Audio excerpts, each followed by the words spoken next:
Welcome everyone to today's webinar on state and local frameworks for federal funding. We're going to go ahead and get started right on time.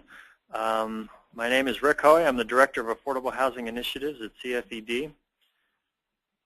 Today's webinar is part of the I'm Home Manufactured Housing webinar series. In April, we held a webinar on credit unions and their engagement with manufactured housing, and our next webinar will be in June on the titling of manufactured housing as real estate, and more information will follow on that soon. So all webinars, including today's, are recorded and posted on the CFED website under the Knowledge Center/Events tab. You can also find additional resources which may be helpful to you in the Manufactured Housing Toolkit, also located on the CFED website. For those of you who don't know about the I'm Home initiative, real quickly, it's a long-term initiative here at CFED with the goal of transforming manufactured housing into an appreciating asset, creating financial and tenure security and wealth for residents of manufactured homes. Before we get into the webinar presentation, I'd like to cover a few housekeeping items. If you're experiencing any trouble with the dial-in audio, you can also listen in through the speakers on your computer. Simply connect your speakers or a headset to your computer. Finally, if you experience any technical issues during the webinar, please contact us at webinars@cfed.org, and we'll attempt to get you fully connected. Also, all webinar attendees except the speakers will be muted today to ensure sound quality. So if you have a question, please type it in the questions box in your webinar control panel. We'll answer as many questions as possible at the end of the webinar, depending upon how much time we have. So our goals for the webinar today include explaining the consolidated planning process and its importance for accessing federal funds. We'd also like to demonstrate how affordable housing developers and advocates have worked together at the state and the local level to support the inclusion of manufactured housing in their consolidated plans. Finally, we'll highlight some best practices that can make it easier to collaborate. So our agenda to accomplish our goals today will be as follows. First, Meg Barclay from the U.S. Department of Housing and Urban Development will give us an overview of the consolidated planning process and its importance for federal funding. She'll also show us some exciting new planning tools that they just rolled out in the last couple of weeks. We'll follow that with a great case study of the New York State Consolidated Plan, starting with an overview from Michael Sullivan with New York State Homes and Community Renewal. And we'll follow Michael with a presentation from John Wiltsey with Pathstone Corporation in Rochester, New York, on Pathstone's experience with the planning process and also with utilizing the replacement funds. We'll then move to looking at the consolidated planning process at the county level. Mary Rose Ojeda with CASA of Oregon will provide an overview of the Clackamas County consolidated planning process and how CASA got engaged with the 5-year affordable housing plan representing manufactured housing, and she'll present some of the lessons learned from the process. Trell Anderson with the Housing Authority of Clackamas County, Oregon will provide the county perspective as well as how the consolidated plan ties back to federal funding sources. I'll then return and facilitate a question and answer period for the panelists. And again, as a reminder, please submit anytime during the webinar your questions in the questions box in your control panel. So with that, I'd like to begin our webinar by handing the mic over to Meg Barclay. Welcome, Meg. Good afternoon. Thank you, Rick, for that introduction. As we have here, I'm the project manager for the Econ Planning Suite here in the Office of Community Planning and Development at HUD. And so I'll be presenting those tools and what we think some of the benefits are of those tools today. So the Econ Planning Suite, the goal of the Econ Planning Suite is to support need-driven, place-based planning and decision-making and public participation through expanded, transparent data and tools. Consolidated plans are supposed to be the result of priority setting based on community participation and an integrated assessment of need, market conditions, and available resources. But because of limited information about need and market conditions and a lack of useful tools, plans focus on budgeting rather than integrated planning often, and they often also don't focus on leveraging resources and on the outcomes that improve neighborhoods. And so we're seeking to shift that focus from budgeting to need-driven and place-based planning and decision-making that results in decent housing, better neighborhoods, and expanded economic opportunities. So on this slide, we see a schematic of the existing regulatory framework of the Consolidated Plan. It was established by regulation in 1995 to create common plan requirements for the CDBG, home, ESG, and HOPWA formula block grant programs. And those regulations are in 24 CFR Part 91 if you're interested in reading them anytime. But as you see here, the regulations themselves are designed really to support a pretty good planning process based on public participation and consultation, a needs assessment, and a market analysis of housing, homelessness, special needs, and community development that should then all lead to a multi-year strategic plan, including goals for that period, for that multi-year planning period. And then each year, an annual action plan is also submitted to HUD describing how that year's formula funds will be spent towards those multi-year goals. And then at the end of the year, a consolidated annual performance and evaluation report is also submitted to HUD describing progress towards the goals.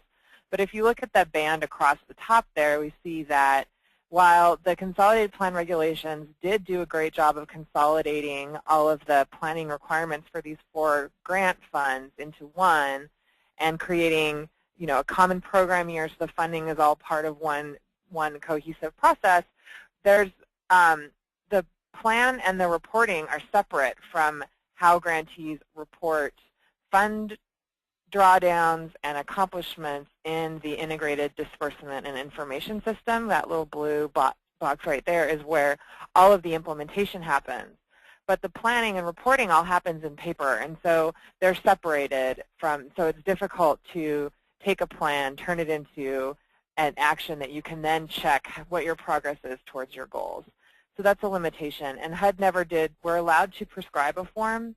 HUD never has prescribed a form. And so that also makes the planning process less efficient because we haven't communicated our expectations as HUD clearly to grantees.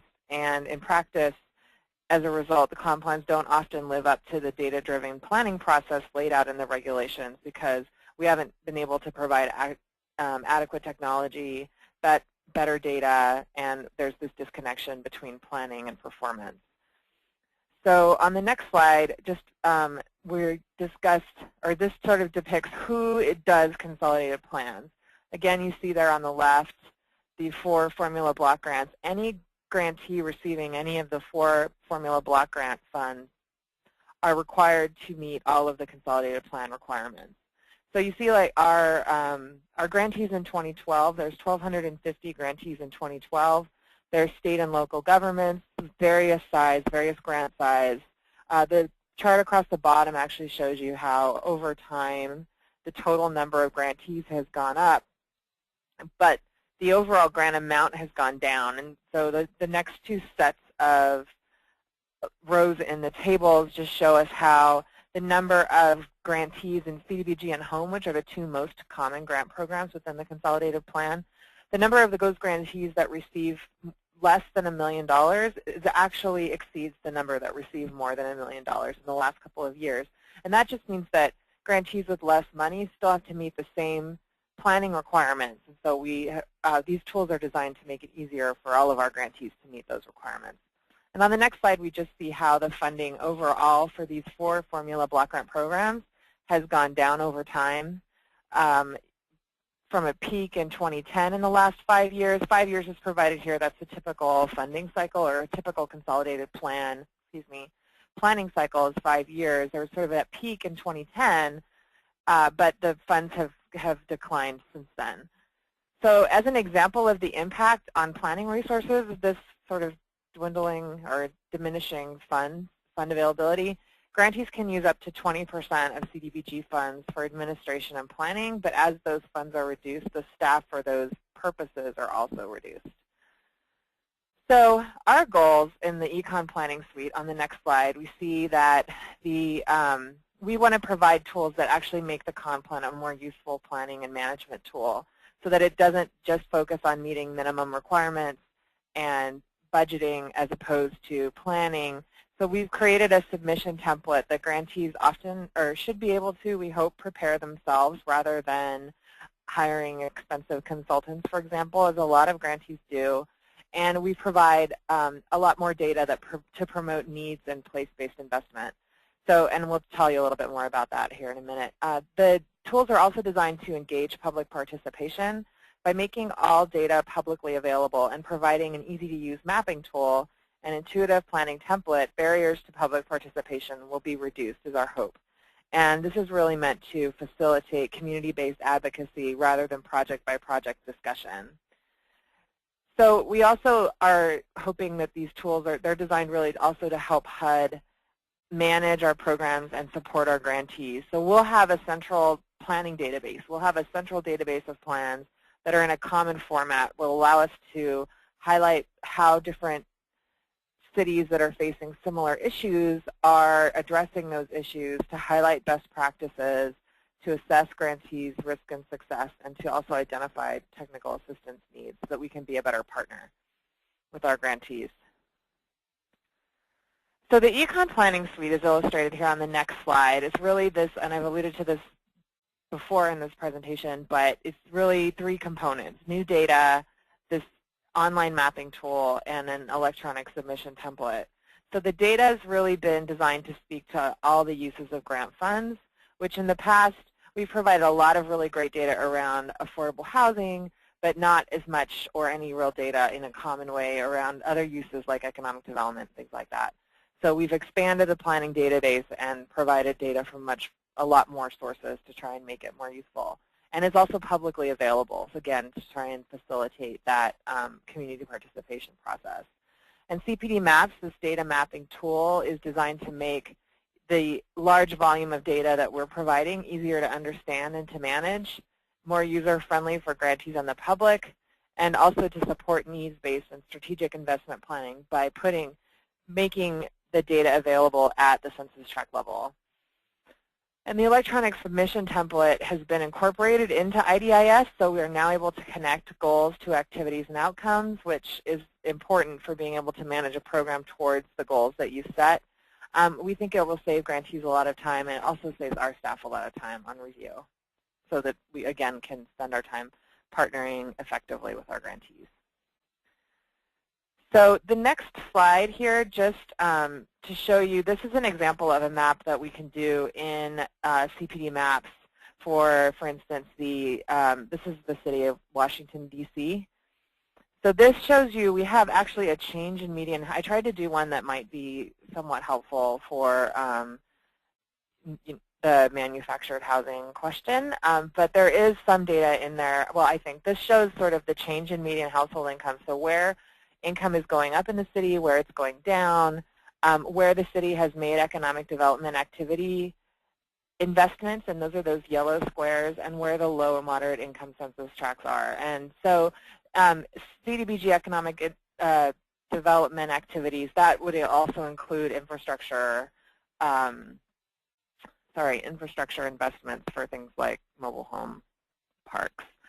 So this is just an example of the kind of map that you can do. There are many other tools and widgets in the tool that will assist with the kind of planning that you can do to try and highlight where certain things are needed, or how one area is different from another, and things like that.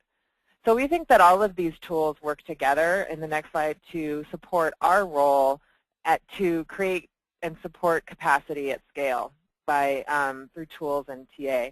So kind of this diagram here sort of highlights our model of assisting our grantees. They're in the middle in the blue, in this case through the Consolidated Plan, to create targeted investment strategies that generate those affordable housing and community development outcomes. And CPD kind of comes to our grantees sort of in two ways. With these tools, the template, the data, the mapping tool, and training for both our grantees and the public to encourage meaningful engagement in the process and make sure the funding goes where it's most needed. And then on the other side, through capacity building with technical assistance, and also monitoring and oversight to identify, again, needs for technical assistance. And so that's really how these tools play into, how the Econ Planning Suite plays into our overall strategy to assist our grantees to develop the kinds of outcomes that these funds were designed to create. So we also think that the tool will be useful beyond the Consolidated Plan. If we go to the next slide, this is just really quick. We think that it can be useful in other funding processes. I think it could be very helpful in helping anyone who's applying for a specific funding source to make the case for that, for a grant or for their project from a funding source by providing a lot of data that can demonstrate how they meet different criteria. And so we think that this can also be used by grantees and the public to support other advocacy and fundraising efforts to foundations or with other like, local governments applying to states, things like that. So our hope is that these tools, especially the CPD maps, the mapping tool, can be useful beyond just the consolidated planning process, but create sort of a more consistent data language around these types of programs and policies. So just one quick, that sort of concludes my presentation. But for more information, on the next slide we have the URLs for the new Consolidated Plan website, which has more background on the Econ Planning Suite as a whole, links to manuals and webinars planned and archived. And there's a webinar we did yesterday for CPD maps demonstrating how to use some of the tools. There was one we did last week that explains how to use the template in IDIS if any of you are grantee users who will be using the template. And there's a video that sort of describes the improvements, and you hear from some mayors and state representatives as to why these will be helpful. The using of the consolidated plan, in IDIS, that template in IDIS, isn't required of grantees. Just as a side note and a parting thought, just to make some of those expectations clear. It's not required of grantees until their next multi-year strategy is due. So if you're looking for that in an annual action plan, it won't be there until they have it won't be a requirement until the next multi-year strategy is due. So it really depends on where the grantees that you interact with are in the cycle of their planning cycle. They do have the option of using it for annual action plans without resubmitting a consolidated plan. But it's not a requirement until their next multi-year strategy is due. So that concludes my piece of the presentation. Great. Thanks a lot, Meg. And for people listening, a reminder that the webinar will be recorded, so if you wanted to check any of those links, it will be on the CFED website in a few days, probably next week or somewhere around then. So next we're going to look at how the consolidated planning process works at the state level. We have a great case study on the New York State Consolidated Plan, which addresses manufactured housing and has included funding for replacement units. So we're going to kick off the case study with a presentation from Michael Sullivan. Welcome, Michael. Thank you, Rick, and thank you to CFED for inviting us to speak today. Our point of conversation will be the Manufactured Home Replacement Initiative that HCR adopted some 2 years ago. HCR has a commitment that goes pretty far back to manufactured homes. We've had a Manufactured Home Cooperative Fund Program, which was established in 1987. It provides financing for the acquisition and cooperative conversion of communities. Our last investment of funds for this purpose was in October of 2011, where a 154-unit community in Erie County near Buffalo was purchased by the tenants.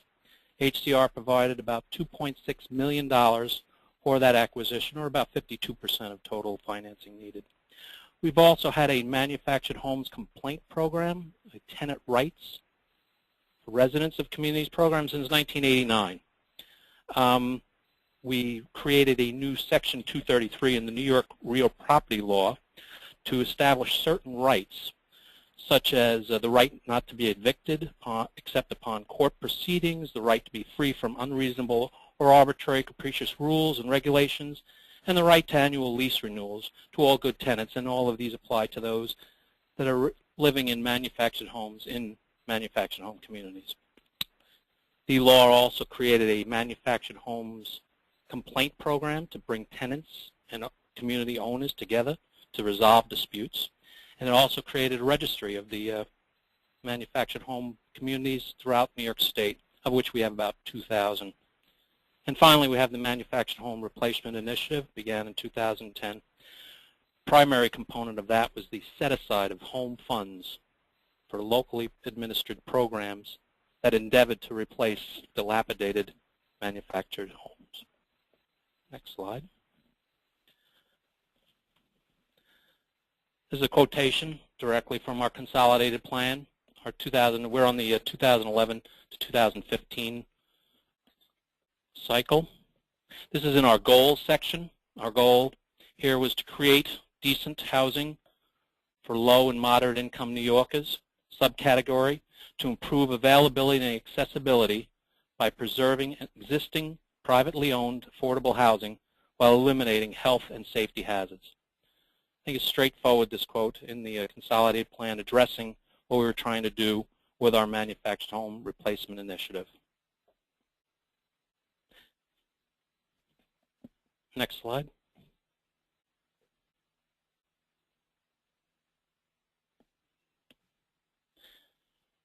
Why did we adopt a manufactured home replacement initiative? 5 components went into that. Regional reports. We published a series of regional reports for New York State about affordable housing. They were a result of focus group meetings that, again, we held throughout the state, which became then part of our market analysis and strategic plan sections in our consolidated plan.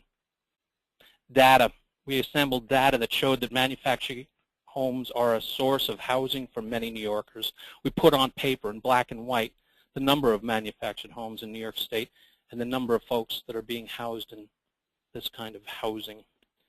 New York State has a legacy of progressive housing action, and we touched upon that in the second slide. Manufactured home complaint program, the first in the nation, and the manufactured homes cooperative program, one of, I think, 6 such programs in the nation. We also looked at the one remaining manufactured home factory in the state. We visited that factory, a number of staff here at HCR. We saw what they were doing, and we thought if we adapted a manufactured home replacement initiative, we would in some way sustain that factory and hopefully keep it running. And it is still running some 2 years later. It's, again, our last remaining manufactured home factory in New York State. And number 5, the force of will of the HCR executive. The Manufactured Home Replacement Initiative conveyed a commitment to manufactured homes as a viable, affordable housing option as enunciated by our executive, our commissioner. Our commissioner decided that manufactured homes were to be part of our affordable housing effort, and that commitment was reflected in our 2010 CAPER, which then converted into our 2011-2015 consolidated plan. Next slide. About manufactured homes in New York State. There's 201 manufactured homes, 201,000 manufactured homes in New York State with about 4,000 residents.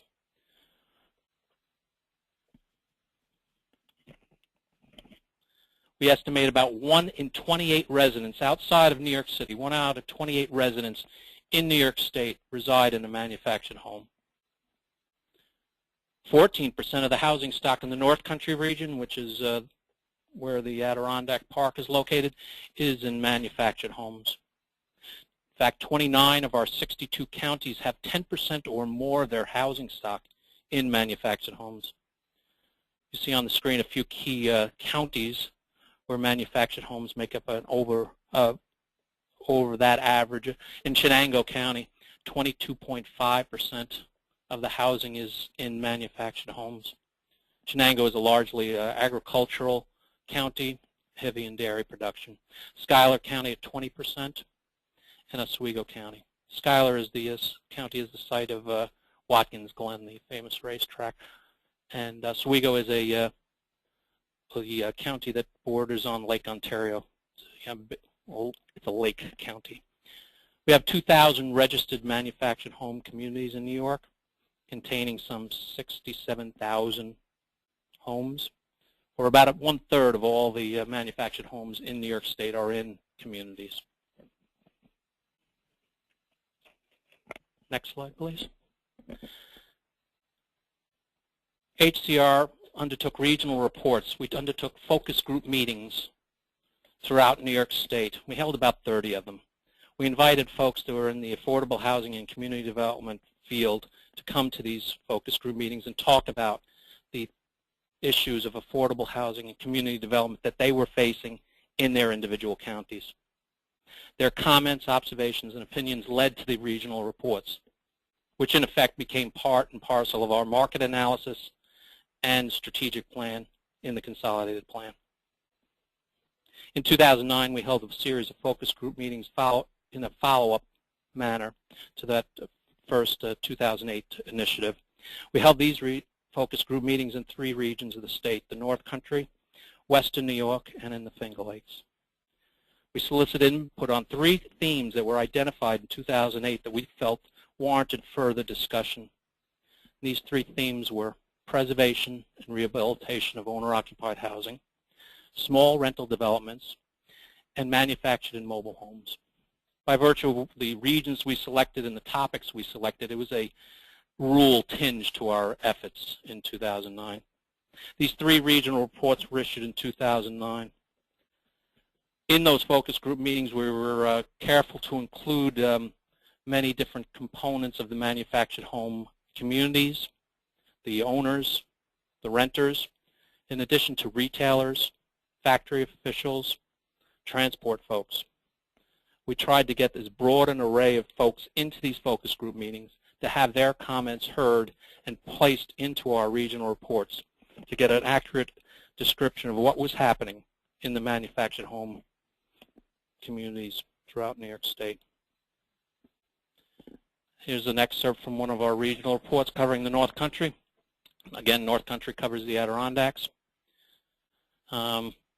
Interesting, one participant thought the life expectancy of a manufactured home versus a stick-built home is minimal, as long as the manufactured home is installed properly.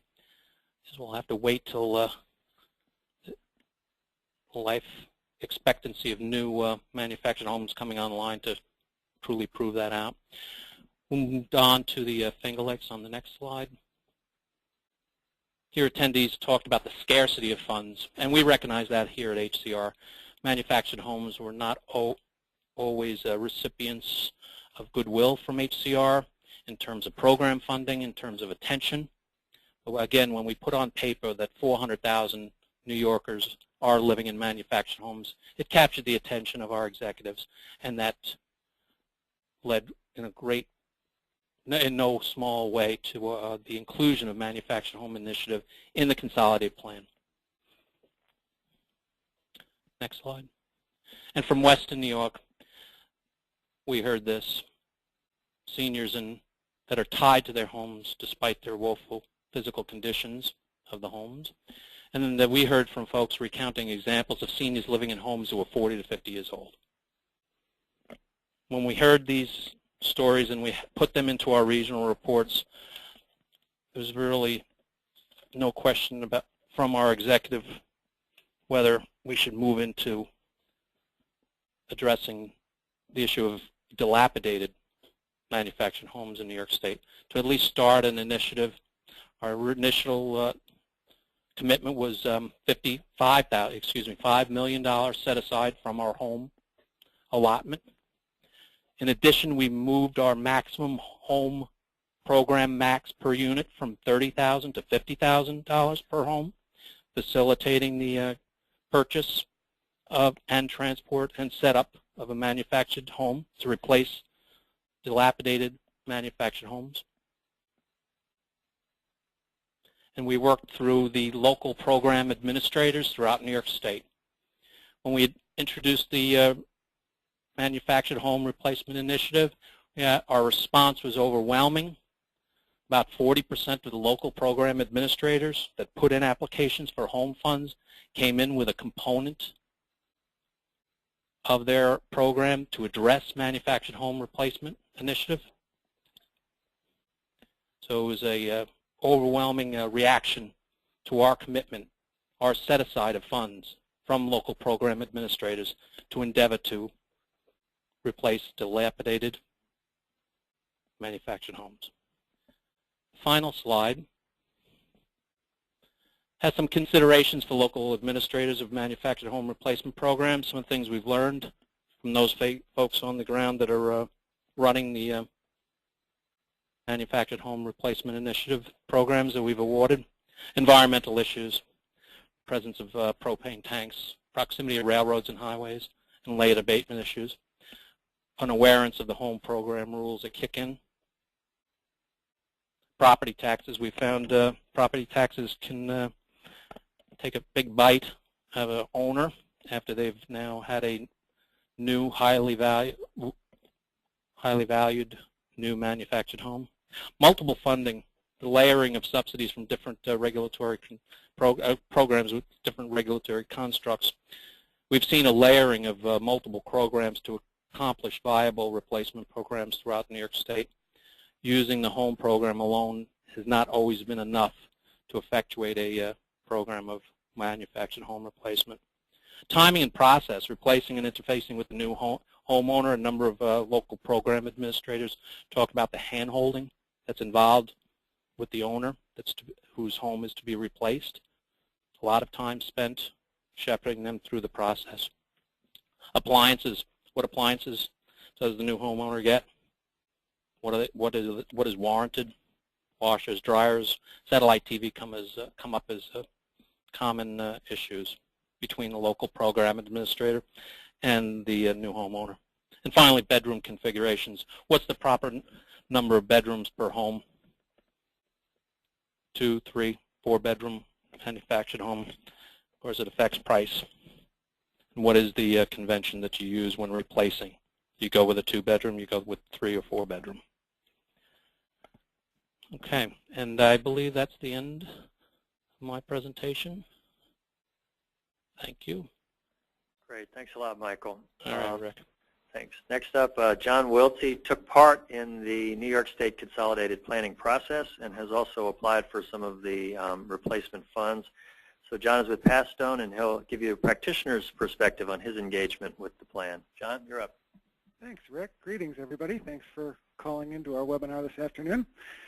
Yeah, Passstone's been involved in the manufactured housing business for just about 4 years now, but we have a long history with affordable housing, and we've been involved in the ConPlan process since the home regulations were first instituted. We've weighed in on a lot of priorities that we saw in local communities that we serve through the ConPlan public comment process and participating in the hearings. And so this is something that we've been involved with for a long time, but only in the last few years on the manufactured housing front.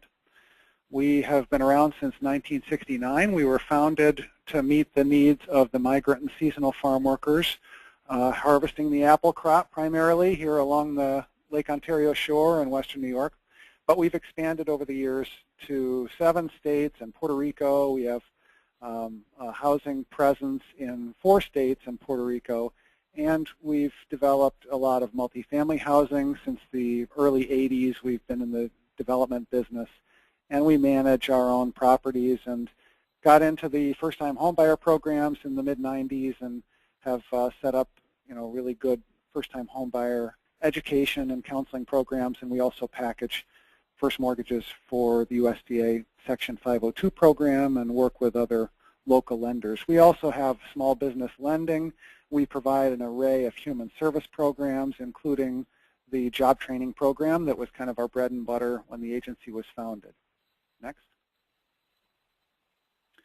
And our background in manufactured housing really sort of started with this merger. We joined forces with a local Rochester nonprofit that had some experience as the developer of a number of manufactured home co-ops. They were a technical assistance provider under the Housing Finance Agency's Manufactured Home Cooperative Loan Program that Michael talked about. So we kind of inherited this organizational experience, and we leveraged that. Passstone had long dealt with manufactured housing in a variety of ways, but I have to say we had an organizational bias against it as a viable, affordable housing form, and I think that we were in good company in that with most other nonprofit housing organizations, at least those in New York, because, as a weatherization assistance agency and a CAP agency, we have, dealt with manufactured homes for many years and had seen cases where it seemed like just an endless stream of money being poured into units that really needed to be replaced, and yet, you weren't able to use weatherization dollars for a new home. So, and on the home buyer ed side, we are about building assets for low wealth families, and And it just didn't seem like manufactured housing was really a viable asset building strategy. So there were these organizational biases, and I think that through the co-op program, we kind of had our eyes opened a little bit to just the recognition that manufactured housing is here, it's here to stay. It is a huge percentage of the affordable housing stock in rural areas that we serve, and we can either, choose to continue the ostrich approach, or we can try to make the best out of this situation and try to leverage some better outcomes for the families that have made that housing choice. And it wasn't really for us to necessarily, say what their housing choice should be. And we had seen over the years, many people in our home buyer ed class had gone out and bought manufactured homes. And that is a viable housing choice. There's a value proposition there that stick-built has trouble competing with. And so we need to recognize that, and we did. We took off primarily in the direction of the co-op development and helping residents of manufactured home communities to form a nonprofit co-op corporation and to buy their park and to convert it into a limited equity co-op structure. So we sought and received startup funding from CFED through the I'm Home program, and we got a small grant from Fannie Mae when they were still in business. Remember Fannie Mae? They gave us a little bit of startup money, and some local banks participated, and we launched a full-time staff person, first time we'd ever had a full-time person dedicated to co-op development for manufactured home parks. And we were one of the first organizations to sign on with Rock USA, which is a national social enterprise, also a participant in the CFED I'm Home program, and that is a national network of groups like Pastone around the country that are working in co-op parks. So that work all brought us into contact with other nonprofits that were doing really creative and interesting things with manufactured housing. So it really was an eye-opening experience, and it led into this process in pushing in the con plan for additional resources for manufactured housing. And I should say, Michael mentioned one of our deals, actually. We were the TA provider, or the technical assistance provider, on the 154 site park that Michael mentioned that was the last deal that the HCR financed in Erie County, Busch Gardens Manufactured Home Community. And the picture that you've got on there is from Champion Manufactured Home Community in Elbridge, New York, outside of Syracuse, which was a deal that we closed back in 2008. Next slide. Excuse me. So our participation in the con plan process around manufactured housing really started because we're a member of this partnership advisory committee, which the state of New York has. And I'm not sure if this is something that exists in other states, but every nonprofit that does affordable housing should try to get on their state's advisory committee, because then you get first notice of all the con plan hearings. You're sort of in at the front end of the process. And although, of course, the process is open to everybody, it's great to be really included at that level and be seen as a partner with the state in developing the con plan. We submitted our written comments when the comment period opened, and as I said, we've commented on a lot of affordable housing needs over the years, so we kind of know the drill. We pushed for additional home dollars and also CDBG. And we were thinking our push initially was really around funding that would benefit the manufactured home co-op project, because there's a lot of infrastructure needs in some of these aging parks. There are critical water and sewer system improvements and road projects. And while we're able to build a lot of that infrastructure work into the financing when a park is converted to cooperative ownership, there's definitely situations where it would be great for that co-op to have access to a low-interest loan or a little bit of grant money through CDBG. So we were pitching that to the state, and we also put in a pitch for this replacement of pre-76 mobile homes with Energy Star rated, new homes, which is a parallel but very important component that we saw a critical need for both those pieces to exist in the New York State con plan. As Michael said, there were these regional comment sessions. We had a focus group here in Rochester as the state was collecting information for their regional market analyses. And I was fortunate to be one of like 3 people who showed up at this focus group. So I had the undivided attention of 3 members of the HCR staff for like 2 hours, and I just filled their heads with manufactured housing stuff. So that was a terrific opportunity. And again, for folks in other states, I would encourage you to show up at those sessions, because you just never know when you're going to be the one that's like the squeaky wheel that's going to get the grease.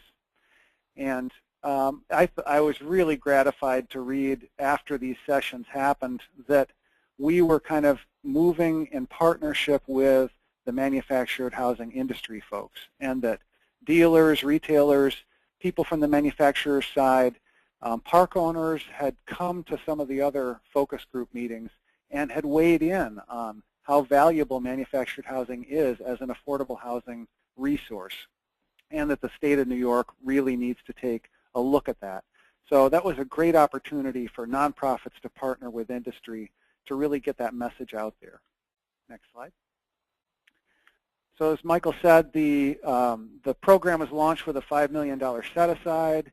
Unfortunately, Passstone was unsuccessful in our first attempt. We applied for the money. We had some open contracts for home ownership assistance and rehab with the state that meant that our application didn't score as well as it needed to get funded. So unfortunately, we didn't make it the first round. We did go in the second round and got funded. But what I did was, when we were unsuccessful, or when we realized that we weren't going to make it, I did a little survey of the other nonprofits doing this work.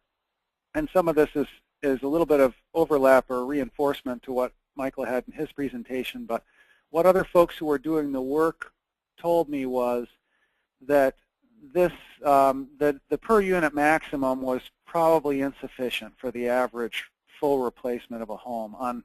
And these are replacements on fee simple land only. This is not in parks. This is just folks who own the land and have a dilapidated or pre-76 existing home. And a typical scenario was that, you know, their current infrastructure has been grandfathered in over the years, but when you take out that pre-76 home and bring in a brand new home, now all of a sudden, you know, you've got the code enforcement officer who's coming and looking around, and now they see that the septic system's out of compliance, and maybe the driveway may need to be replaced just to get a new home on the site. Of course, you've got foundation work that's going to need to be done. So you roll all that up with on top of the cost of a home, and you're into a probably $75,000 to $85,000 per unit total development cost. And so there was a need for gap financing for folks. And then the add to that, the challenge of many of these people have existing debt. You know, even if they are living in a pre-76 home, you know, they may have bought that home with the land and still owe $20,000, $30,000, $40,000 on it. So we had to do something about that and roll that up into the package to try to continue to make it affordable for them. And then there's the challenge of finding that slice, you know, that slice of eligible buyers who are below the home program, you know, income limit, but who are above the limit where they're bankable and where they can afford the total financing package that's involved. Next. So we did get in on the year 2 of the program. In 2011, they continued to allow for the Manufactured Home Replacement Initiative as a use of home funds, but there was not a specific dollar amount set aside. And just from a quick scan of the applications of the grants that got funded, I think that it was in the $2.5 million range is what actually got spent on the MHRI in the second year. But Passstone did score enough for 8 replacement homes, a $400,000 grant. We're now in the process of, and it's a rather laborious environmental review and process with the state, but we're hoping to go to contract within the next 6 to 8 weeks. And our program marketing has already kicked in. We had staff who had an open house where we brought together some representatives from local retailers and local code enforcement officers and other public officials. We had some realtors who were there, and we put on a little dog and pony show to tell them about the program, and they've now gone and identified some potential customers for the program, and we have 3 applications that are already in process, and we've sort of jump-started the program because we know that finding that slice of home buyers that are going to qualify for the program and be bankable is critical.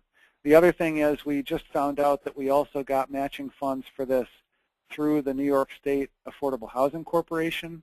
So that's going to be another layer of subsidy that we're going to be able to make available to make, you know, this replacement program really work for people at low incomes. So that's really exciting. And we're so glad to be able to partner with the state on this thing. It's not 100% of what we would love to see. You know, it doesn't really address replacement homes in communities, which is another thing that we are trying to work on.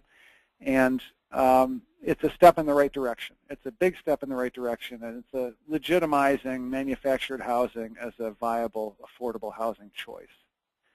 So that's the end of my presentation. Thank you. All right, great. Thanks to John and Michael for that presentation.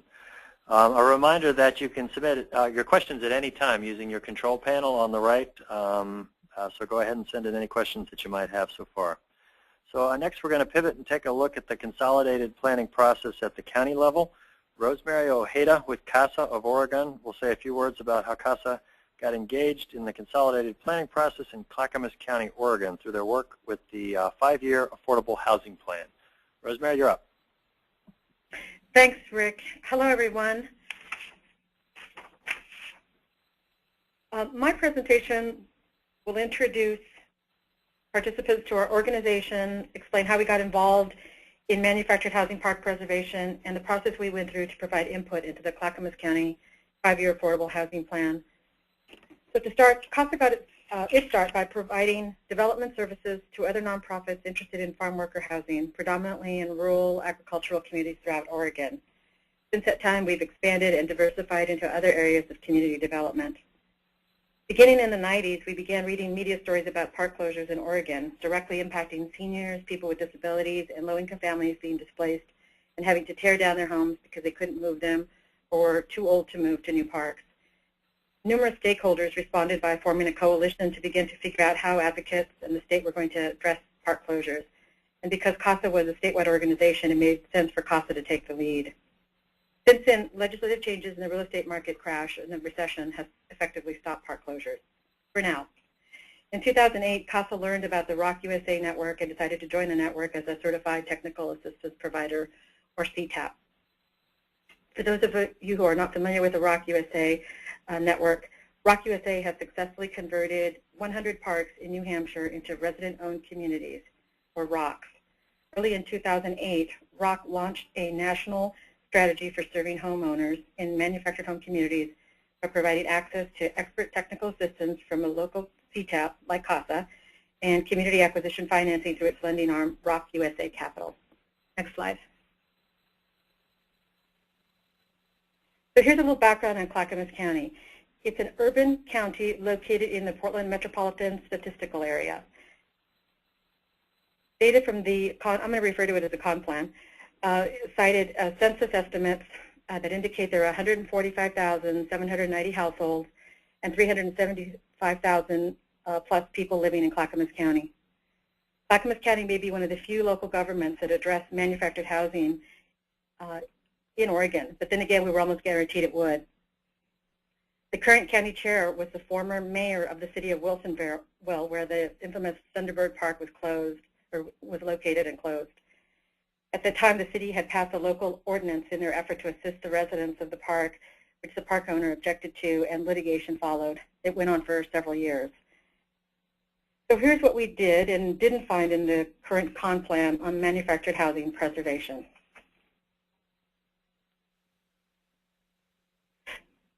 CASA had a history of providing input into the consolidated plan, but it had lapsed somewhat, and our input was primarily on farm worker housing needs. The CON plan also identified 10,900 households that lived in manufactured or mobile homes. But the comp plan did not identify the number of parks located within the county.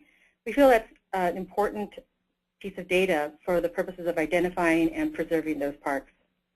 We did note here that the Oregon Manufactured Housing Development Park Directory estimates there are 107 parks and over 6,500 manufactured or mobile home units.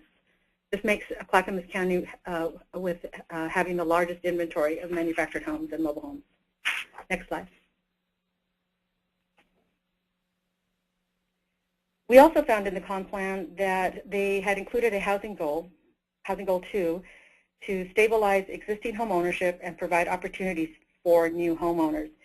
It was in this housing goal 2 that we identified the support for manufactured mobile homes and mobile homes as a reasonable method of obtaining affordable housing. Next slide. The comp plan also cited the county comprehensive plan. The plan language is contradictory and out of date. A particular concern for us is the contradictory policy statements where they provide for the continuation of mobile home parks for development, yet encourage increasing density and zoning, particularly in urban areas. Next slide.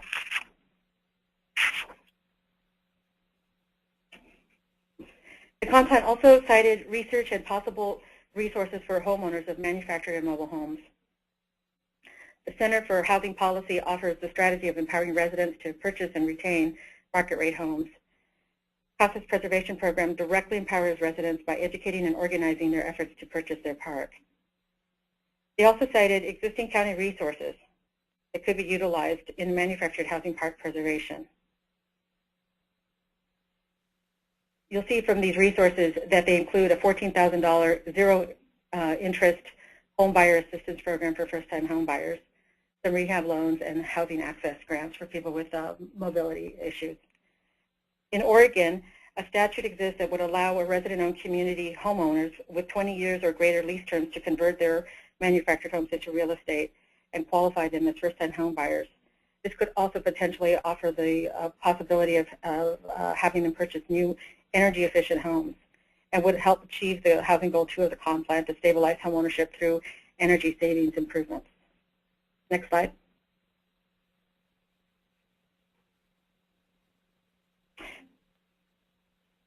With that comp plan overview complete, we were ready to participate in the 5-year affordable housing plan. This plan emerged out of Clackamas County Health, Housing, and Human Services staff formally asking the Board of County Commissioners the policy question, should the county conduct a planning effort to establish a county-wide housing plan? The staff made the case that the changing demographics, poor economy, geographical challenges, Clackamas is the largest Portland metropolitan county, and federal priorities all pointed to the need for more thoughtful coordination of housing linked to planning, goals, and community services.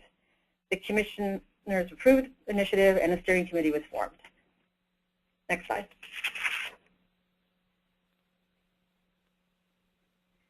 You'll see from this slide that the steering committee included a diverse list of stakeholders and included 2 Board of County Commissioners who are actively involved in the process. The committee met 4 to 5 times during the summer of 2011. Meetings were about 2 hours long each, so time was pretty limited.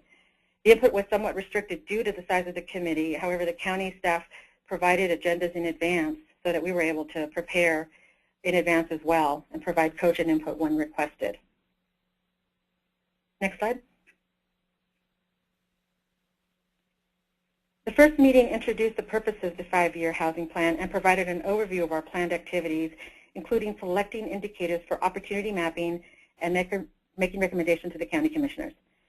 The opportunity mapping was a new concept to CASA, and I don't know too much about it. Phil might be able to shed more light on it later, but opportunity mapping is a research tool used to understand the dynamics of opportunity within a region. It's based upon the idea that where you live matters. Next slide. Based upon our experience with conversion of 4 resident-owned communities in Oregon and borrowing from the CFED I'm Home policy guidance, CASA identified 4 key strategies that were both in line with the comp plan goals and critical for preservation of parks in both rural and urban areas. These 4 key areas included rural parks with major infrastructure issues, septic and well drainage, households residing in substandard pre-1976 mobile homes, usually unsafe and energy inefficient, a lack of affordable financing and subsidy for replacement of pre-1976 homes with Energy Star rated homes, and local zoning policies in urban areas that jeopardize preservation of parks. Next slide. After we had the opportunity to identify our major needs for manufactured housing preservation and learn about opportunity mapping, we broke out into the 4 topic groups and were assigned the task of identifying specific strategies and tools. Most members in the mobile manufactured home group did not have expertise with manufactured housing preservation. Therefore, CASA was able to take the lead in identifying the strategies and tools for the group.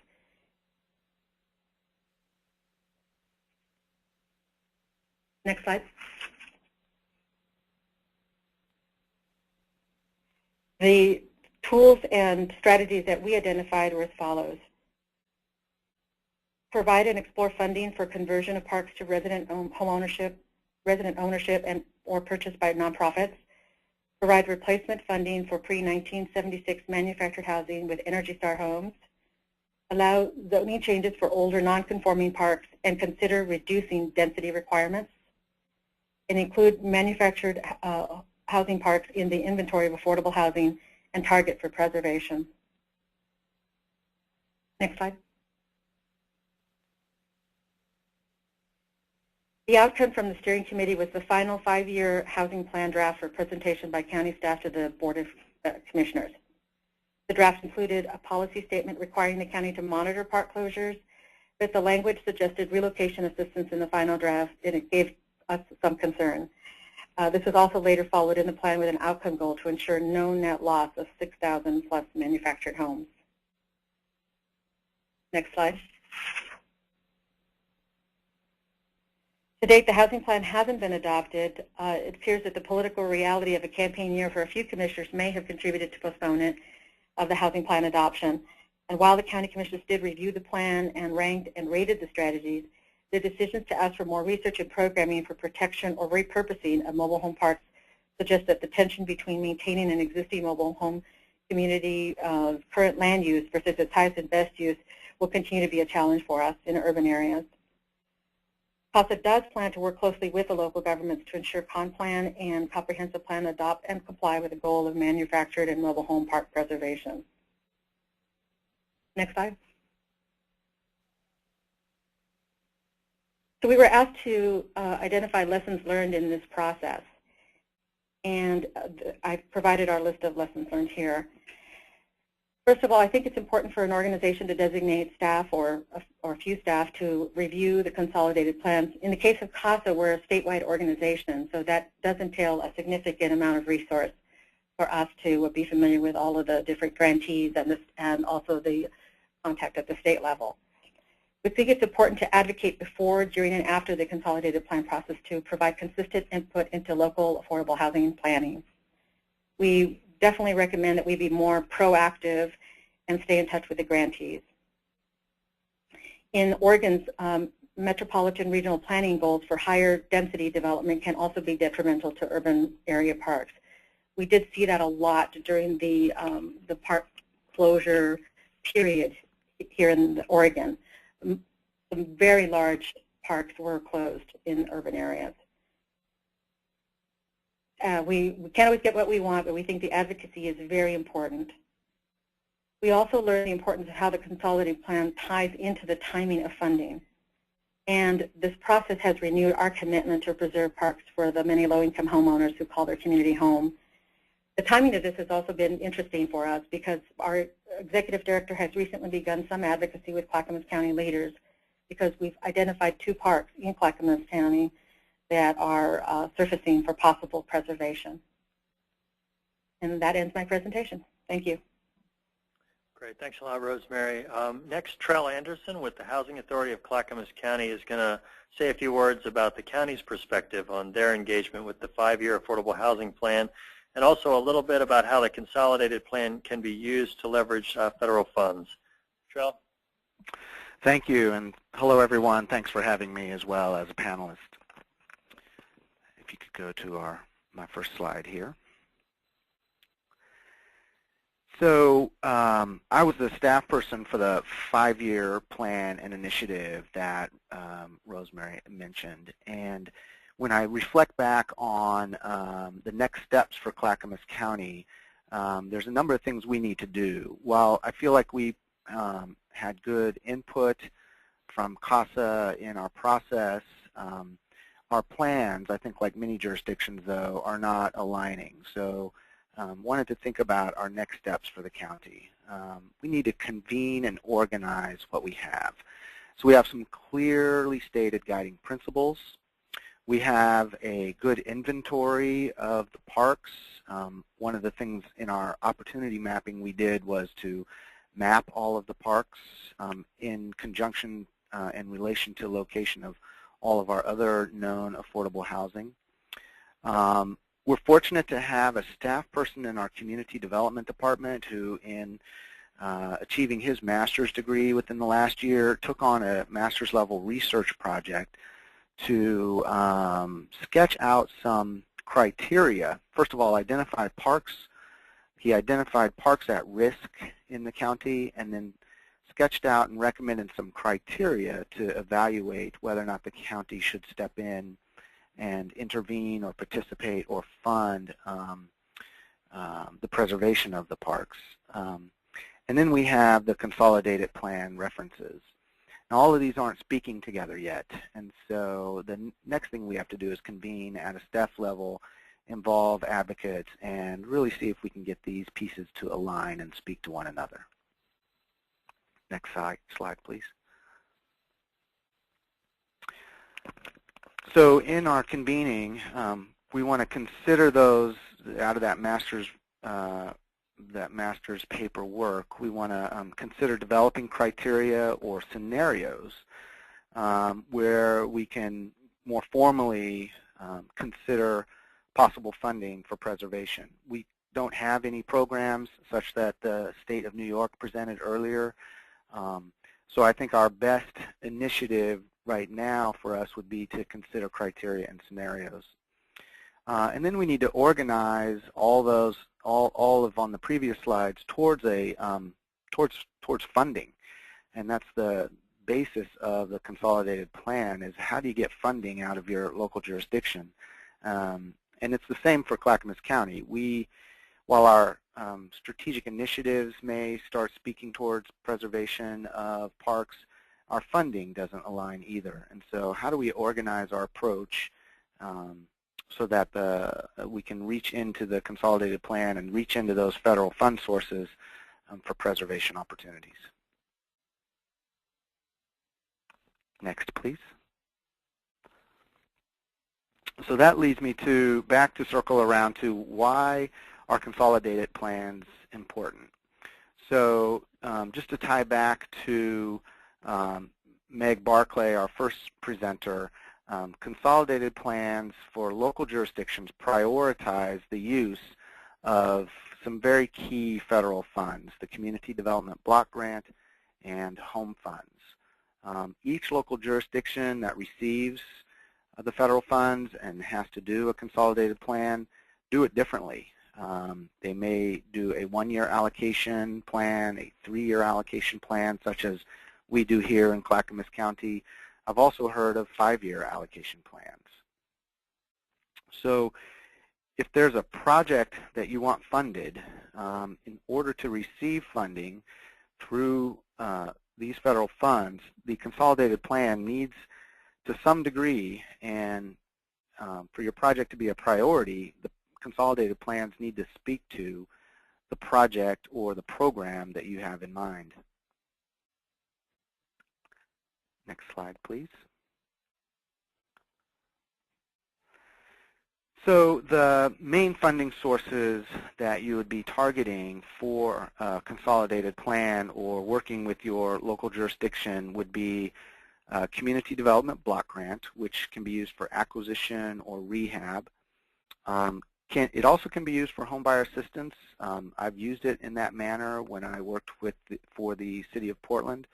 But my note here is that it's really tricky, and you have to have a very specific conversation with your local HUD office about that, and I don't know later if Meg might have comments about that. The other funding source is the home funds, which we heard in the state of New York are being used for homebuyer assistance. There is it's called a Section 108 loan. This is a loan that a local jurisdiction can make to a project under community development block grant rules and regulations. The project through the local jurisdiction has to apply for the 108 loan through HUD, HUD National, HUD headquarters in DC. But these can be large sums of money, and then the terms of the loans are negotiated at the local level. So in theory, the money can be very, very cheap and affordable and useful for acquisition, in particular for holding property while you need to work out the rest of the program component. Similarly is the Community Development Block Grant Float Loan. It's a 2-year loan, whereas the 108 loan can be used as a 20-year mortgage if needed. But the float loan is another opportunity considered a bridge for acquisition, and again, all the Community Development Block Grant Program rules and regulations would apply. The idea being that a nonprofit sponsor, say like CASA, could access a $2 million CDBG float loan, acquire a park in its entirety, and then work out over a 2-year time period the permanent financing and transition to home ownership, individual home ownership opportunities. I believe that was the last slide for me to present. Yep, that's right. Thanks a lot, Trell. And thanks to all of our panelists today, and thanks to everybody who has submitted a question. Reminder that you can continue to submit questions through the questions box on your control panel. And we're going to start with our question and answer period here, and we're going to unmute our panelists. And can I confirm, Meg, are you there? I'm here. Okay. The question, the New York presentation mentioned that they had partnership advisory committees. Are those standard in most consolidated planning processes, or was that unique to New York State, or do you know? This is Meg. Is that question for me? Yeah, that question was for you. Sort of whether partnership advisory committees are standard in the consolidated planning process across the country, or if every state does it sort of their own way. I'm not familiar with that term, but every consolidated plan grantee is supposed to have their own citizen participation process that meets certain criteria and explains how they're going to engage with the public and with partners in the consultation process. And they would then HUD then looks to make sure that they're following their citizen participation process as they're developing their consolidated plan and implementing their programs. And so if that, I would suggest that folks get a hold of the citizen participation plan for the individual grantees that they may be interacting with and see what that process is and whether it includes. But I'm not familiar with that particular model, but I would imagine it's part of how the state implements their program. But that's, to my knowledge, not a requirement. Okay. That makes sense. Sure. Thanks, Meg. Sure. Next question is for Michael. It says, which kinds of funds were used for the tenant acquisition program? Were those home or CDBG funds? Those are state PROP funds. Those are not home nor CBDG. That's an established program that uses funding from the state funded. Okay, thanks. And Trell, we had a question about the master's students research and whether that would be publicly available. Oh boy, I don't have an answer for that one. I'd have to ask. You know what? Why don't I make that inquiry to the staff person? I know that he did it. It was his personal project. Okay. I don't know that he's actually, brought it to the table publicly at this point. but I can sure inquire. Okay, thanks a lot. This one could go to Rosemary or John. So what advice would you give to advocates who are just thinking about how to begin to get engaged in the consolidated planning process? And I guess, Rosemary, you can go first, and then John. Get a list of your grantees, depending on where you're going to be operating your program, and make contact with that grantee, and I would probably schedule a time to meet and sit down with them and review the process with them. And then there's probably also website information available at most from most local governments about the consolidated plan process. And then, of course, as Meg was talking earlier, the HUD CPD website would also have information about the consolidated plan process. But you can download, I believe, a list of the grantees by state. Is that true, Meg? I guess that's a question for Meg. Yes, and I would also say that if you go to the CPD Maps website, if you Google just CPD Maps, you can get to it. It's also on the last slide of my presentation. You can actually put if you put in your address, it will take you to the map will actually take you to the jurisdiction that is the Consolidated Plan grantee for your where you are. Or if you just type in the name of your city and they are a grantee, you can go that way as well. But yeah, if you type in if you go to the website, the Guide Me wizard that opens, and you type in the address, it'll actually guide you to the grantee that oversees the area that you're in. This is John. I totally agree with that. In addition, I would say join your local housing coalition, join your state housing organization, or if you're in a participating jurisdiction, most of those will have their own nonprofit housing coalition. And if you're a member of those groups, then you will get an email blast along with everybody else when the plan comment period opens and when the hearings are going to be, and you'll be in the loop that way. Great, thanks. And this is back to you, John or Michael. Do you use home funds in cooperatively owned MH communities, and if so, how? John? Well, our experience has been that they're not very useful because the home funds in New York must be secured by a note and mortgage on real property. They're structured as a forgivable loan over a certain compliance period. So therefore, because of the way manufactured homes are titled in New York, even if they're in a resident-owned community, that still does not constitute fee simple ownership. So therefore, there is nothing to secure that loan to the satisfaction of the state. So therefore, our only vehicle for HUD funds in parks is through the CDBG program. And I know some co-op parks have in fact gotten CDBG grants for infrastructure projects and that kind of thing. But home has only been used in single-family fee-simple land ownership situations. Yeah, we made a conscious effort to direct our initiative to homes that were on land that was owned by the resident. We thought it'd be a good way to start building equity, building wealth among those owners who have received new manufactured homes under this initiative. Great, thanks, Michael. So we put up the contact information for all the panelists today if you wanted to get back in touch with them.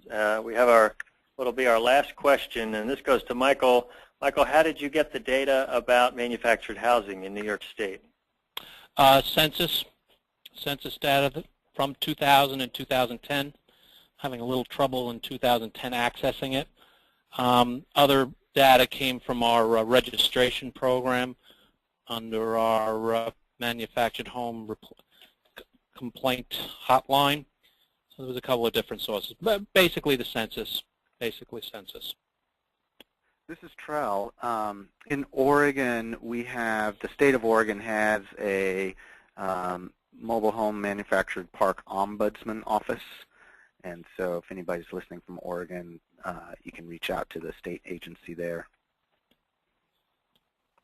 Okay, excellent, thanks.